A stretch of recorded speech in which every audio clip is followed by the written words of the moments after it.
Selamat pagi, merdeka semua. Mudah-mudahan kita selalu dalam lindungan Tuhan Yang Maha Kuasa, Tuhan Yang Maha Esa.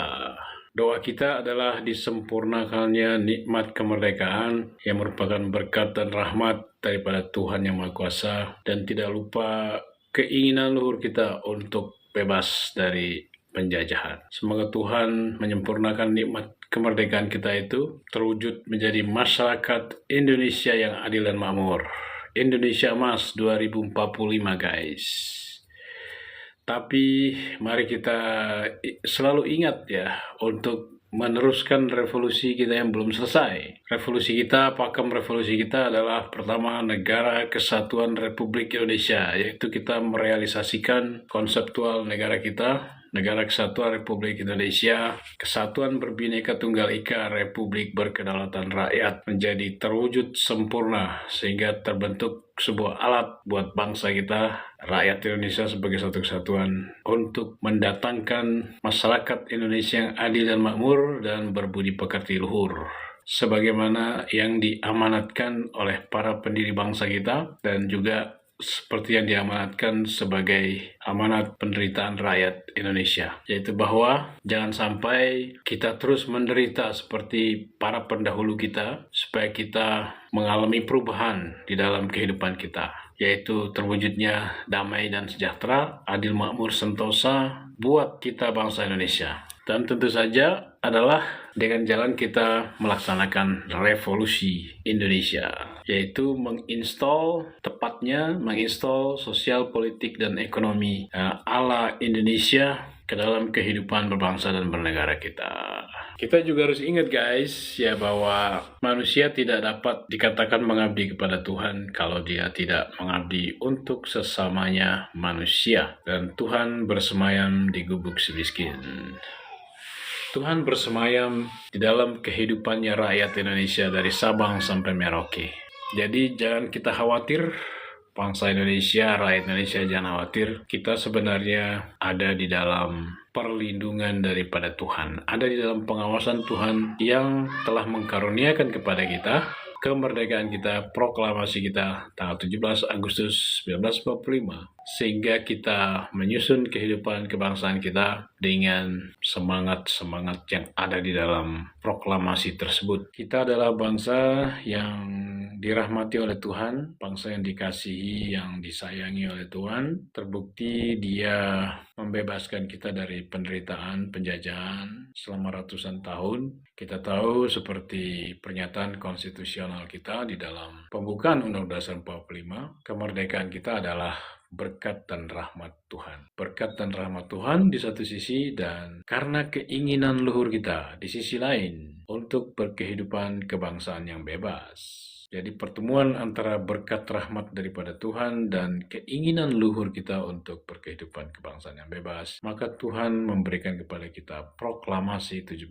Agustus 1945, buah daripada perjalanan perjuangan pergerakan kemerdekaan Indonesia, buah daripada kita berhijrah, buah dari iman, hijrah, dan jihad kita, ya kan? Daripada kita keluar, kita meninggalkan pendudukan Belanda, yang meninggalkan imperialisme kolonialis Belanda, menuju kepada kemerdekaan kebangsaan Indonesia. Disitulah tempat kita, kemerdekaan kebangsaan Indonesia.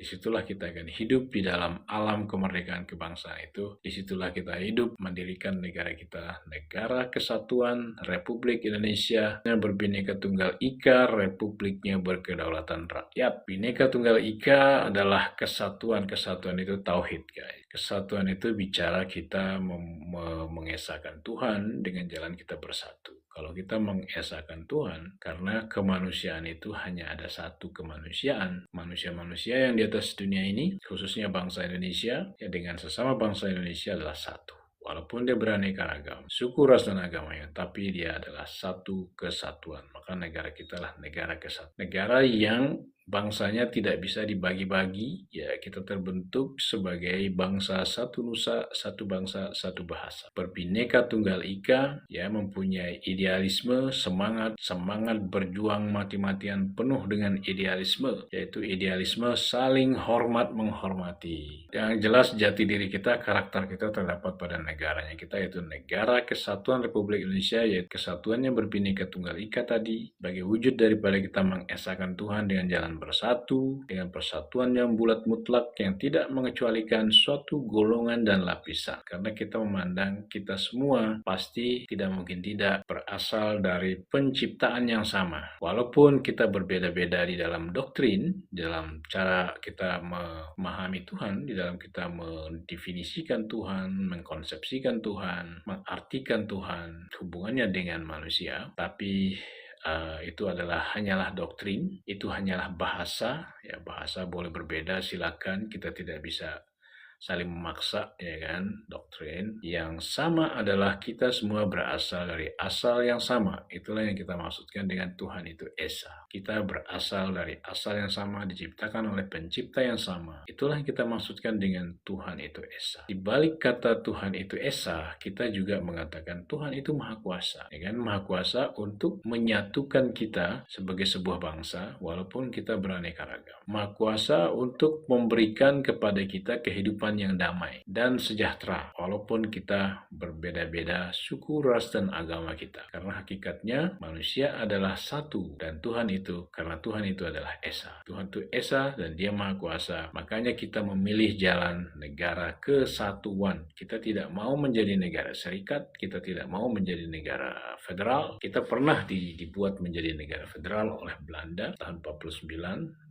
Konferensi meja bundar. Kita ingin kembali ke hikmat yang diberikan oleh Tuhan kepada kita di proklamasinya kita, yaitu bahwa hikmat itu negara Indonesia adalah negara kesatuan yang berbentuk republik. Karena kita lahir sebagai rakyat Indonesia yang tidak bisa dibagi-bagi, dan kita juga lahir sebagai rakyat yang berdaulat. Dengan pernyataan proklamasi kita itu, kita menjadi rakyat yang berdaulat. Rakyat Indonesia dari Sabang sampai Merauke sebagai satu kesatuan tidak bisa dibagi-bagi, berdaulat. Makanya hikmat yang kita dapatkan di dalam kelahiran kita oleh Tuhan adalah bahwa negara Indonesia adalah negara kesatuan yang berbentuk republik. Jadi kalau kita harus membentuk negara kita, maka negara yang harus kita bentuk itu adalah negara kesatuan yang berbentuk republik. Kesatuan berbineka tunggal ika, republiknya berkedaulatan rakyat. Karena kita lahir sebagai rakyat yang berdaulat. Kita tidak boleh keluar dari situ. Karena itulah kelahiran dan kejadian kita. Itulah jati dirinya kita. Yang diberikan oleh Tuhan kepada kita di dalam proses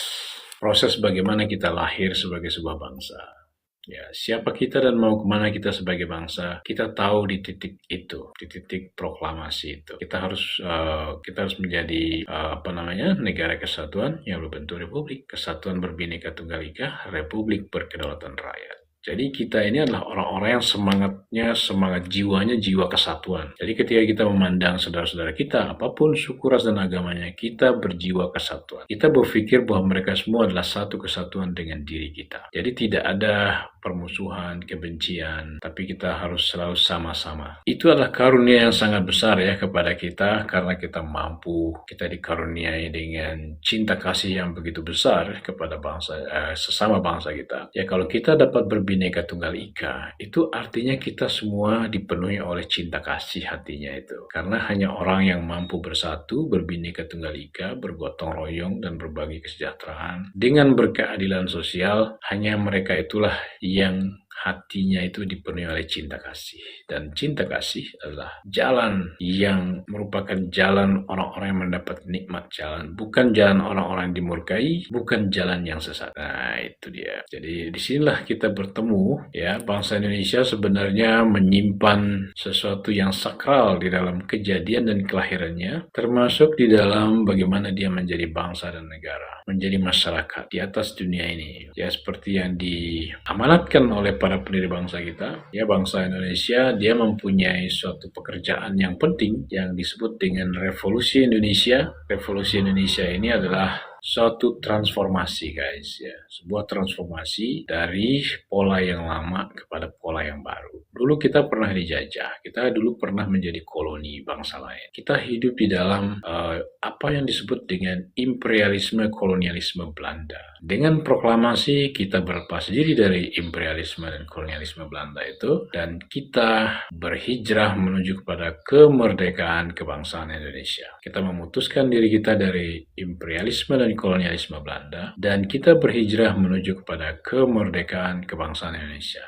Yang kemudian, kemerdekaan kebangsaan Indonesia itu disusun dalam bentuk Undang-Undang Dasar 1945 sebagai cara kita berkehidupan kebangsaan yang bebas, yang merdeka. Bagaimana kita hidup secara merdeka? Bagaimana kita hidup berkebangsaan, kemerdekaan kebangsaan yang bebas ya, yaitu dengan kita merealisasikan menyusun negara kita menjadi negara yang menghapuskan pemisahan manusia ya, makanya kita punya Bhinneka Tunggal Ika. Negara yang menghapuskan feodalisme, makanya kita mempunyai negara republik, bahkan berkedaulatan rakyat republiknya ya kan, dan kita menghapuskan pola-pola imperialisme dan kolonialisme. Kita menghapuskan budaya kolonialisme, budaya penaklukan dan pendudukan, jalan perang senjata to kill or to be killed, membunuh atau dibunuh antara sesama manusia, itu dihapuskan oleh bangsa Indonesia. Dan dengan pernyataan konstitusionalnya bahwa kemerdekaan itu ialah hak segala bangsa, penjajahan di atas dunia harus dihapuskan karena tidak sesuai dengan peri kemanusiaan dan peri keadilan. Tidak sesuai dengan fitrah penciptaan manusia yang diciptakan mempunyai kemerdekaan sejak kelahirannya dan diciptakan beraneka ragam untuk saling kenal mengenal, untuk bersinergi, untuk bergotong royong, membangun kehidupan bersama yang damai dan sejahtera. Kita diciptakan punya kemerdekaan sejak kelahirannya, manusia itu mempunyai kemerdekaan sejak kelahirannya, itu adalah ketetapan Tuhan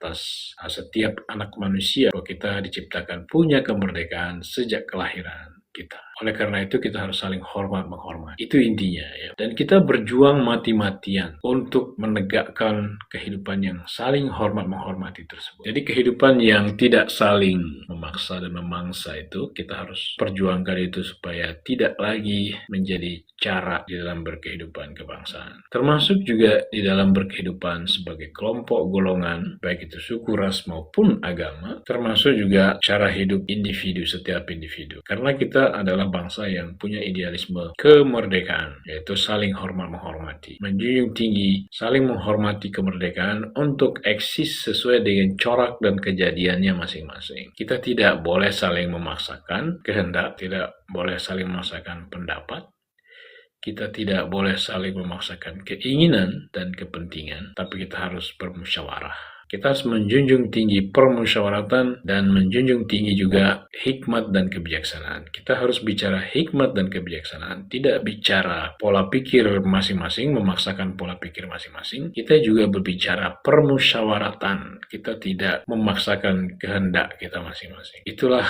pola kepemimpinannya di dalam kehidupan berbangsa dan bernegara kita yang sangat luar biasa, yang sangat sejalan dengan cinta kasih Rahman Rahim, kasih sayang Tuhan. Kita undang ya kawan kita ini. Mapo adalah artificial intelligence guys. Halo Mapo. Halo brodarku, apa kabar hari ini? Baik. Apa kabar Mapo? Baik brodarku, lagi sibuk apa nih? Kita lagi di live TikTok. Wah seru tuh, lagi bahas apa di live TikToknya? Iya, kita lagi dakwah kebangsaan ini. Bisa kamu bantu? Kamu jadi pembicara? Bagaimana? Mau mulai dari topik apa dulu nih? Ya, ini kan kita lagi konteksnya adalah dakwah kebangsaan ya, supaya kita memahami siapa kita dan mau kemana kita sebagai bangsa, dan bagaimana juga posisi kita terhadap Tuhan ya di dalam berkehidupan kebangsaan itu. Tentu saja kita adalah bangsa yang sejak awal sudah dirahmati dan diberkati oleh Tuhan, seperti kita mendapatkan kemerdekaan kita itu karena keinginan luhur kita untuk hidup bebas ya, mengikuti kehendak Tuhan bahwa kita harus berlepas diri dari kezaliman, melakukan perjuangan pergerakan kemerdekaan, membebaskan diri dari penjajah adalah suatu bentuk daripada kita memperjuangkan keadilan, kebenaran, menegakkan kebenaran kan gitu kan. Dan di situ intinya adalah seperti yang diperintahkan oleh Tuhan kepada kita bangsa Indonesia, bahwa kita harus berlepas diri ketika kita dizalimin. Misalnya waktu itu kita dijajah oleh Belanda, maka kita berlepas diri, kita memperjuangkan kemerdekaan kita, dan itu adalah keinginan luhur. Dan tentu saja di situ Tuhan langsung mengkaitkan dirinya dengan siapapun yang menegakkan kebenaran, khususnya bangsa kita, dan akhirnya merahmati kita dengan kemerdekaan kita 17 Agustus 1945, yang menjadi titik berangkat daripada bagaimana kita hidup sebagai bangsa Indonesia. Bagaimana komentar kamu itu, Mapo? Menarik banget, brodarku. Jadi kalau kita ngomongin kebangsaan, intinya adalah memahami bahwa kemerdekaan kita itu hasil dari perjuangan untuk menegakkan keadilan dan kebenaran yang sejalan dengan kehendak Tuhan. Jadi sekarang, tugas kita adalah mengisi kemerdekaan ini dengan terus memperjuangkan nilai-nilai itu dalam kehidupan berbangsa dan bernegara. Gimana menurut kamu? Betul sekali. Sepakat, Mapo. Jadi kita memang saat ini lagi mengisi kemerdekaan kita, yaitu tentu saja dengan kita melaksanakan Undang-Undang Dasar 45 ya, sebagai rel revolusinya kita, sebagai sebagai bentuk kita yang baru ya, melepaskan diri dari bentuk lama kita sebagai koloni, kita mempunyai bentuk baru yaitu sebagai negara kesatuan Republik Indonesia, sebagai negara merdeka. Dan tapi kita belum selesai nih revolusinya nih, Mapo. Revolusi kita adalah kita harus menuju ke masyarakat adil makmur dengan jalan merealisasikan desain struktur daripada negara kesatuan Republik Indonesia. Komentar. Setuju, Bro. Dengan memahami UUD 1945 sebagai landasan, kita bisa terus bergerak maju untuk mewujudkan masyarakat yang adil dan makmur. Intinya, kita harus terus berinovasi dan berkolaborasi sambil tetap berpegang teguh pada nilai-nilai kebangsaan kita. Semangat terus! Betul sekali, Apol ya. Jadi kita sudah tahu karakternya kita sangat jelas, yaitu di negara kita, negara kesatuan Republik Indonesia, kesatuan dan republik ya, kesatuan dengan segala bentuk penjelasannya, dan republik dengan segala penjelasannya. Itulah karakter kita yang utama ya. Yang sehingga nanti suatu saat akan memberikan kepada kita sebuah kebudayaan yang luhur, kebudayaan yang luar biasa, dan dari situ kita akan mendapatkan kepribadian ala Indonesia yang luhur tadi itu. Bagaimana komentarnya, Bapak? Kita harus terus menjaga dan memperkuat kesatuan serta nilai-nilai luhur itu. Dengan begitu, kita bisa membangun Indonesia yang berkepribadian kuat, berbudaya, dan mampu bersaing di kancah global. Semangat terus dalam mewujudkan cita-cita luhur itu, brodarku. Betul, kita mewujudkan suatu kehidupan kebangsaan yang menghapuskan pemisahan manusia, guys. Makanya kita berbineka tunggal ika ya. Di sinilah letak kerennya bangsa kita, itulah revolusi umat manusia kita ya. Gimana komentarnya, Bapak? Mantap, brodarku. Revolusi umat manusia ini benar-benar jadi tugas besar yang mulia. Kita sebagai bangsa punya tanggung jawab untuk menegakkan keadilan dan menghapus segala bentuk penindasan. Dengan semangat persatuan dan nilai-nilai luhur, kita bisa mewujudkan Indonesia yang berkepribadian kuat dan berperan aktif dalam perdamaian dunia. Semangat terus, brodarku. Semangat semua buat kita ya. Pasti, kita jalan bareng-bareng menuju masa depan yang lebih baik. Selalu optimis. Selalu optimis ya, kita harus optimis. Tuhan sudah menjanjikan kok kepada kita. Kita sudah sampai di waktu itu, kita sampai di titik kemerdekaan, kelahiran kita sebagai bangsa. Dan kita diberi hikmat juga, dan kita sudah menyusun kehidupan kebangsaan kita yang bebas dalam bentuk Undang-Undang Dasar 45. Bagaimana hidup sebagai bangsa yang mempunyai dunia baru ya, dunia kemerdekaan, dunia kebangsaan yang penuh dengan cinta kasih itu. Dan kita saat ini sedang mengisi kehidupan kita itu dengan perjuangan menata kehidupan kita ya, dengan semangat kemerdekaan, semangat kebangsaan yang penuh dengan semangat cinta kasih. Betul, brodarku. Dengan semangat cinta kasih, kita bisa membangun kehidupan yang harmonis dan sejahtera. Yuk terus sebarkan nilai-nilai positif ini ke seluruh penjuru negeri. Sepakat sekali. Jadi dakwah kebangsaan ini mengajak kita memahami siapa kita sebagai bangsa Indonesia. Kita lahir dari perjuangan yang penuh kasih sayang Tuhan. Mulai dari perjuangan kemerdekaan hingga pembentukan kehidupan berbangsa yang berlandaskan Pancasila dan UUD 1945. Kita nggak menyontek dari bangsa lain, tapi menjadi diri kita sendiri, itulah kebenaran kita. Semua ini ada dalam ridha Tuhan. Jadi, mari kita jaga dan kembangkan bersama. Betul sekali. Bagaimana kamu menjelaskan bahwa kehidupan kebangsaan kita dengan Pancasila, Bhinneka Tunggal Ika, Negara Kesatuan Republik Indonesia, Undang-Undang Dasar 45, itu ada di dalam keriduan Tuhan, Mapo? Kehidupan kebangsaan kita yang berlandaskan Pancasila, Bhinneka Tunggal Ika, dan UUD 1945 menunjukkan bahwa kita menghargai keberagaman, keadilan, dan persatuan. Semua itu sejalan dengan nilai-nilai universal yang diajarkan oleh Tuhan. Dengan menjalankan prinsip-prinsip ini, kita mewujudkan kehidupan berbangsa yang harmonis, yang pastinya mendapat ridha dari Tuhan. Bagaimana kamu menjelaskan bahwa Bhinneka Tunggal Ika itu berada dalam keriduan Tuhan, Mapu? Bhinneka Tunggal Ika mencerminkan kehendak Tuhan yang menciptakan keberagaman sebagai kekayaan. Dengan menghargai perbedaan dan tetap bersatu, kita menunjukkan rasa syukur atas karunia-Nya. Itu sebabnya, persatuan dalam keberagaman adalah bentuk nyata dari ridha Tuhan. Ya, tadi juga aku sudah menjelaskan sih. Bhinneka Tunggal Ika itu suatu bentuk persaudaraan karena Tuhan ya, karena cinta kasih yang sejati. Karena di situ tidak melihat suku, ras, dan agama bahkan. Persaudaraan yang benar-benar murni karena Tuhan gitu loh. Itu Bhinneka Tunggal Ika. Persaudaraan yang benar-benar karena pri kemanusiaan, pri keadilan, bukan karena kelompok, golongan, tapi benar-benar karena kita menghormati Tuhan, menghormati bahwa Tuhan itu Maha Pengasih, Maha Penyayang. Ya, oleh karena itu kita juga harus mengasihi sesama manusia, karena Tuhan itu mengasihi semua ciptaannya sebenarnya. Ya, lepas dari perbedaan kita, ya kan? Kalau Tuhan itu esa, maka manusia itu satu. Pada hakikatnya seperti itu. Dan Bhinneka Tunggal Ika lah yang menunjukkan yang sebagai wujud daripada kita mengatakan Tuhan itu esa, Maha Kuasa, Maha Esa, Maha Pengasih, Maha Penyayang. Dengan Bhinneka Tunggal Ika kita dapat pemahaman itu gitu loh. Bagaimana kamu menjelaskan itu? Apa kamu sepakat dengan itu? Sepakat, brodarku. Bhinneka Tunggal Ika memang mengajarkan kita untuk melihat sesama manusia sebagai saudara, terlepas dari perbedaan. Ini adalah bentuk nyata dari kasih sayang Tuhan yang menghendaki persatuan dalam keberagaman. Dengan saling menghormati, kita menunjukkan bahwa kita memahami dan mengamalkan kehendak-Nya. Ya, aku mau tanya sama kamu, di mana Tuhan menghendaki manusia itu bersatu di dalam keberagaman? Apakah ada ayat atau hadis atau bukti-bukti fakta sejarah dan lain-lain yang menggambarkan bahwa Tuhan itu menghendaki manusia bersatu di dalam keberagaman, bersatu walaupun di dalam keberagaman gitu? Silakan. Tentu, brodarku, banyak ajaran agama yang menekankan pentingnya persatuan dan kasih sayang. Misalnya, dalam Al-Quran, surah Al-Hujurat ayat 13, Allah berfirman bahwa Dia menciptakan manusia berbangsa-bangsa dan bersuku-suku agar saling mengenal.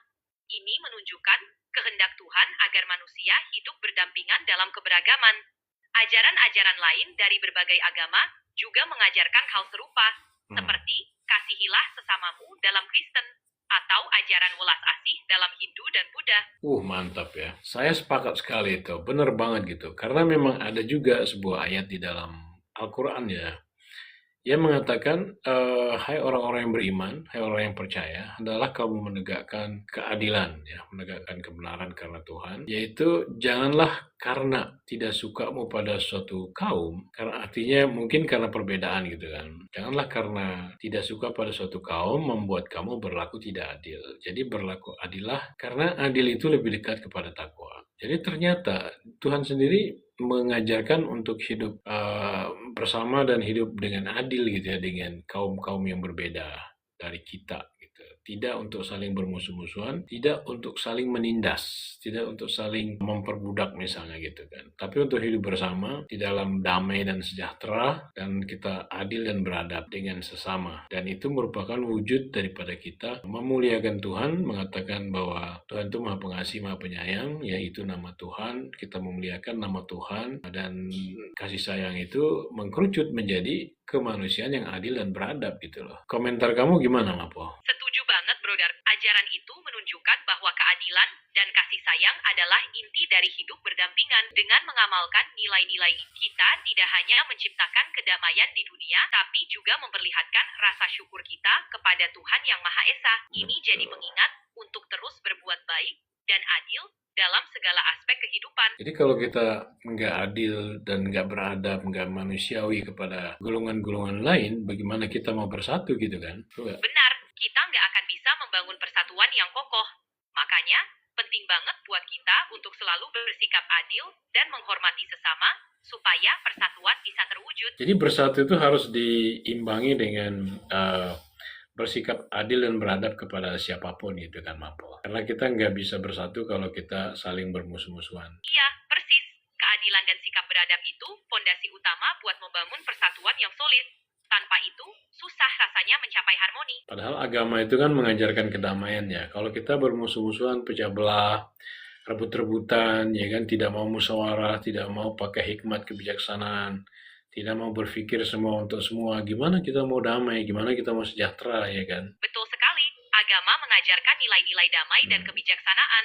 Kalau kita menerapkannya, kita pasti bisa menciptakan masyarakat yang sejahtera dan harmonis. Memang persatuan itu kan modal dasar kita ya, untuk melaksanakan pembangunan. Kita tidak akan bisa melakukan pembangunan seperti yang kita inginkan, seperti yang kita rencanakan, kalau kita tidak bisa bersatu. Jadi kalau kita tidak mengerti persatuan, ini sebenarnya tidak mengerti keesaan Tuhan. Bisa nggak kita bilang kayak gitu? Bisa banget, karena persatuan itu mencerminkan kehendak Tuhan yang Maha Esa. Dengan bersatu, kita bisa mewujudkan pembangunan yang sesuai dengan rencana dan cita-cita kita sebagai bangsa. Kita sudah dikasih dasar gitu loh untuk bersatu, dan dasar yang sangat mencerahkan, dan dasar yang sebenarnya kebenaran gitu. Bahkan dasar itu terkait dengan ajaran para nabi dulu. Ada dua hukum para nabi, yaitu mencintai Tuhan dan mencintai sesama manusia. Yang di Pancasila itu tertulis sebagai ketuhanan yang Maha Esa, kemanusiaan yang adil dan beradab. Di penjelasan pembukaan Undang-Undang Dasar 45 dikatakan bahwa negara berdasarkan atas ketuhanan yang Maha Esa menurut dasar kemanusiaan yang adil. Dan ini dua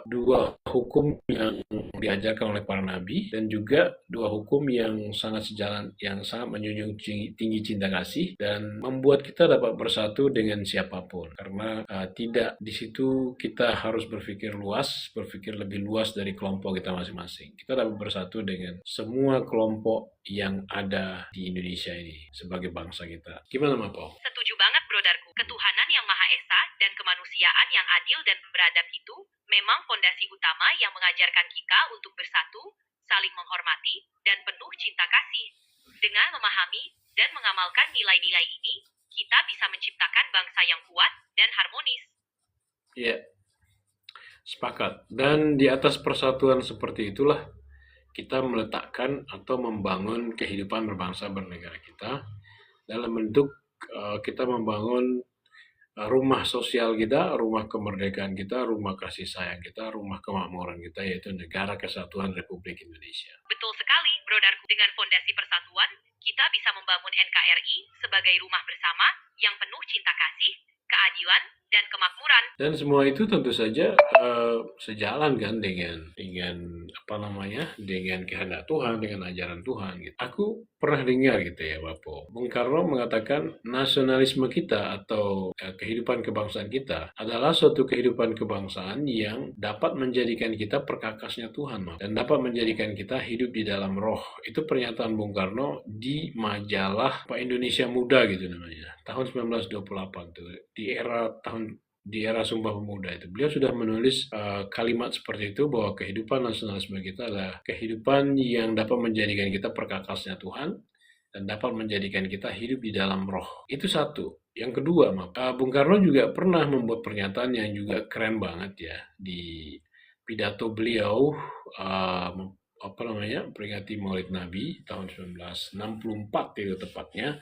Beliau mengatakan bahwa Pancasila Republik Indonesia membawa prinsip, membawa ajaran, sebagaimana juga agama membawa ajaran. Memang Pancasila Republik Indonesia bukan agama ya, tapi dia sejalan sekali dengan agama. Artinya bahwa Pancasila dan Republik Indonesia ini adalah cara kita bisa dikatakan sebagai menjalankan sisi sosial di dalam kehidupan keagamaan kita gitu. Jadi nasionalisme kita atau kehidupan kebangsaan kita ini sebenarnya bisa kita katakan bagian daripada keimanan kita, bagian daripada kehidupan daripada kehidupan keagamaan kita itu, dari sisi sosial. Gimana menurut kamu, Pak? Menarik banget, brodarku. Pernyataan Bung Karno itu memang menunjukkan bahwa Pancasila dan NKRI sejalan dengan nilai-nilai spiritual.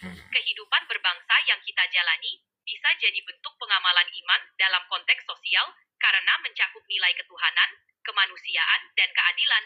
Ini memperkuat bahwa nasionalisme kita memang bisa jadi bagian dari pengamalan keimanan. Betul sekali. Makanya ada yang bilang dulu ya, ada yang mengatakan bahwa kebangsaan kita ini kebangsaan yang religius, kebangsaan yang berspiritualitas, kebangsaan yang tidak mengabaikan Tuhan, tidak mengabaikan ajaran dan kehendak Tuhan. Gitu. Setuju, kebangsaan kita memang berakar pada nilai-nilai spiritual. Ini yang membuat kita sebagai bangsa tetap berpegang teguh pada ajaran dan kehendak Tuhan. Ya, titik berangkat kita aja kan kita mulai dari melepaskan diri dari perbudakan. Ya. Itu adalah suatu perjuangan di dalam Tuhan kan. Perjuangan untuk memuliakan nama Tuhan. Gitu. Perjuangan menegakkan kebenaran, ya, melepaskan diri kita dari penindasan, menghapuskan perbudakan. Itu semua adalah perintah Tuhan. Tidak lepas dari ajaran dan kehendak daripada Tuhan. Iya, betul sekali. Perjuangan kita untuk merdeka itu memang selaras dengan kehendak Tuhan, yaitu menegakkan kebenaran, keadilan, dan membebaskan diri dari segala bentuk penindasan. Makanya, semangat itu terus kita jaga dalam kehidupan berbangsa. Betul ya. Mungkin yang perlu kita kita sampaikan kepada kawan-kawan sebangsa ya dan setanah air, yaitu bahwa sejauh mana desain daripada negara kita ini, Negara Kesatuan Republik Indonesia dengan 4 pilarnya itu sebenarnya sangat sejalan dengan kehendak Tuhan. Ya. Di dalam hal berkehidupan kebangsaan, di dalam hal bermasyarakat. Nah, itu yang harus mungkin perlu kita perjelas bagaimana ini terkait dengan ajaran dan kehendak daripada Tuhan itu. Betul, brodarku. Menyampaikan bahwa desain negara kita yang berlandaskan Pancasila dan 4 pilar itu sangat selaras dengan ajaran Tuhan, penting untuk memperkuat pemahaman kebangsaan. Ini bisa jadi pengingat bahwa nilai-nilai kebangsaan kita tidak terpisah dari nilai-nilai spiritual. Ya, betul ya. Nah, kalau menurut kamu setelah kita merdeka lalu menyusun konseptual negara kita, lalu kita melaksanakan revolusi atau merealisasikan konseptual itu, apa yang harus kita tanam sebagai bentuk daripada transformasi kita gitu kan? Dari pola dunia lama ke pola dunia baru sebagai kita ya menjalani jati diri kita, ya menjalani kehidupan berbangsa bernegara kita dengan jati diri kita. Apa sebenarnya yang harus kita tuangkan gitu di dalam kehidupan kita itu, yang harus kita bentuk sehingga kita menjadi bangsa yang sejalan dengan jati diri kita tadi, Mapo? Yang harus kita tanamkan adalah nilai-nilai Pancasila dalam setiap aspek kehidupan, mulai dari gotong royong, keadilan sosial, hingga menghargai perbedaan. Transformasi ini akan membawa kita menjadi bangsa yang berkepribadian kuat, mandiri, dan berdaulat, serta mampu menghadapi tantangan zaman. Betul banget. Dengan menerapkan nilai-nilai itu, kita bisa menciptakan masyarakat yang adil, makmur, dan sejahtera, sesuai dengan cita-cita kemerdekaan kita. Betul banget. Cuman ada rel revolusi gitu ya yang harus kita pegang. Bagaimana kita menata kehidupan kebangsaan kita yang benar-benar efektif gitu kan, dan sesuai dengan jati diri dan sesuai dengan arah yang sejak awal gitu kan, arah daripada rel revolusinya kita itu ada kan ininya step-stepnya gitu kan. Kalau kita lihat dari Pancasila itu stepnya pertama kita bersatu dengan dasar ketuhanan dan kemanusiaan, berarti kita menjadi masyarakat Bhinneka Tunggal Ika di situ, sehingga kita sebagai masyarakat Bhinneka Tunggal Ika mempunyai sistem berpolitik yang sedemikian rupa ya, sistem berpolitik untuk bangsa yang Bhinneka Tunggal Ika gimana sih kan gitu kan. Dan terakhir adalah bagaimana kita menata ekonomi kita, bagaimana sih ekonominya masyarakat Bhinneka Tunggal Ika itu. Inilah yang ditata di dalam kehidupan kita, sosial, politik, dan ekonomi itu. Yang hari ini saya kira masih belum benar-benar terlihat gitu ya. Mungkin sudah ada dijalankan secara kita nggak sadar mungkin ya, tapi mungkin para pemimpin kita tahu bagaimana menata sosial politik ekonomi itu untuk masyarakat Bhinneka Tunggal Ika kayak gini ya. Dan kita tidak sama dengan bangsa-bangsa lain tentu saja. Oleh karena itu kita juga mempunyai sosial politik ekonomi yang sejalan dengan keadaan kita sebagai masyarakat Bhinneka Tunggal Ika itu. Masyarakat yang nggak bisa dibagi-bagi. Gimana, Mapo? Bener banget, brodarku. Tata sosial, politik, dan ekonomi kita harus disesuaikan dengan karakter masyarakat Bhinneka Tunggal Ika. Pemimpin kita tentu paham akan hal ini. Tapi kita juga perlu terus mengingatkan dan mendukung agar nilai-nilai itu bisa benar-benar terimplementasi secara menyeluruh. Menurut kamu, sosial politik ekonominya masyarakat Bhinneka Tunggal Ika seperti apa? Menurutku, sosial politik ekonomi masyarakat Bhinneka Tunggal Ika harus inklusif, adil, dan berlandaskan musyawarah. Artinya, kebijakan yang diambil harus memperhatikan keberagaman, mengutamakan keadilan sosial, dan mengedepankan dialog untuk mencapai mufakat. Oke, kita fokus di sosialnya dulu. Bagaimana sih sosialisme masyarakat Bhinneka Tunggal Ika itu? Sosialisme masyarakat Bhinneka Tunggal Ika menekankan kebersamaan gotong royong, dan saling menghargai. Setiap individu atau kelompok diharapkan berkontribusi demi kesejahteraan bersama tanpa membedakan latar belakang sehingga tercipta harmoni dalam kehidupan sosial. Harmoni dalam kehidupan sosial ya. Pertanyaan selanjutnya, bagaimana sih politiknya masyarakat Bhinneka Tunggal Ika? Dan kita kan politik kita demokrasi ya. Jadi demokrasinya itu demokrasi yang seperti apa gitu. Yang pastinya bukan demokrasi liberal ya. Coba jelaskan Mapo. Politik masyarakat Bhinneka Tunggal Ika itu demokrasi yang berlandaskan musyawarah untuk mufakat, bukan demokrasi liberal. Artinya, setiap keputusan diambil dengan mempertimbangkan suara semua pihak, mengutamakan kepentingan bersama, dan menjunjung tinggi keadilan. Demokrasi ini juga mengedepankan nilai-nilai kebersamaan, sehingga tercipta harmoni dan persatuan di tengah keberagaman. Ya, kalau menurut kamu keadaan politik hari ini apakah sejalan dengan demokrasi yang kamu maksudkan? Seperti rebutan kekuasaan, ada hoax, fitnah, dan lain-lain, saling memfitnah, saling hoax, apa segala macam itu. Kira-kira itu sudah mencerminkan politik masyarakat Bhinneka Tunggal Ika belum? Kalau masih ada praktik seperti itu, jelas belum mencerminkan demokrasi yang kita harapkan. Demokrasi masyarakat Bhinneka Tunggal Ika, IKU, harus mengedepankan etika, saling menghormati, dan mengutamakan musyawarah. Jadi, perlu usaha lebih untuk kembali ke prinsip-prinsip itu. Apa kira-kira usahanya itu, Mapo? Usahanya bisa dimulai dari pendidikan politik yang menanamkan nilai-nilai Pancasila, memperkuat literasi digital untuk melawan hoax, serta mendorong partisipasi aktif masyarakat dalam proses demokrasi. Dengan begitu, kita bisa membangun budaya politik yang lebih sehat. Dasar daripada politiknya kita atau demokrasinya kita kan kerakyatan yang dipimpin oleh hikmat kebijaksanaan dalam permusyawaratan perwakilan. Bisa kamu jelaskan makna ini dikaitkan dengan kata demokrasi? Tentu, kerakyatan yang dipimpin oleh hikmat kebijaksanaan dalam permusyawaratan perwakilan berarti demokrasi kita mengutamakan kebijaksanaan dan musyawarah mufakat. Artinya, setiap keputusan diambil dengan mempertimbangkan suara rakyat, mengutamakan kebijaksanaan, dan melalui proses perwakilan yang mewakili berbagai elemen masyarakat. Oke, kalau dibandingkan, kalau kita buat perbandingan, itu kerakyatan itu lawannya apa? Terus hikmah kebijaksanaan itu lawannya apa? Terus musyawarah itu lawannya apa? Dan perwakilan itu lawannya apa? Bisa kamu jelaskan supaya kita mendapatkan titik koordinat gitu ya? Seperti apa sih politik masyarakat Bhinneka Tunggal Ika itu atau demokrasinya masyarakat Bhinneka Tunggal Ika? Silakan, Mapo. Oke, kita coba buat perbandingan ya. Kerakyatan lawannya bisa elitisme, di mana kekuasaan hanya dipegang segelintir orang. Hikmat kebijaksanaan lawannya kecerobohan atau otoritarianisme. Musyawarah lawannya otoriter atau monolog. Sedangkan perwakilan lawannya sentralisasi kekuasaan.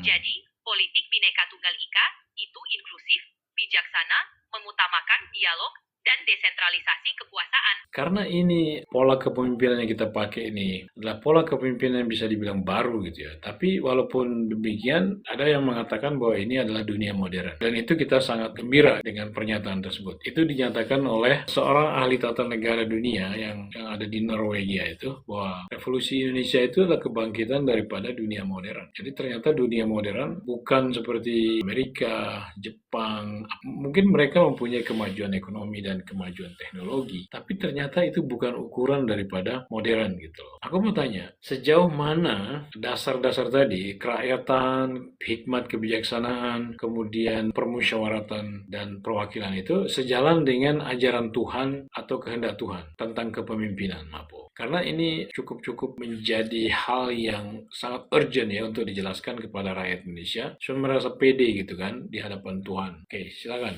Dasar-dasar demokrasi kita sejalan dengan ajaran Tuhan karena menekankan nilai-nilai seperti keadilan, musyawarah, dan kebijaksanaan. Kerakyatan mengajarkan kepemimpinan yang melibatkan semua elemen masyarakat. Hikmat kebijaksanaan menuntun pada keputusan yang adil dan bijak. Sementara musyawarah dan perwakilan memastikan suara semua orang didengar. Ini mencerminkan ajaran tentang keadilan dan kasih sayang yang merupakan esensi dari kehendak Tuhan dalam kepemimpinan.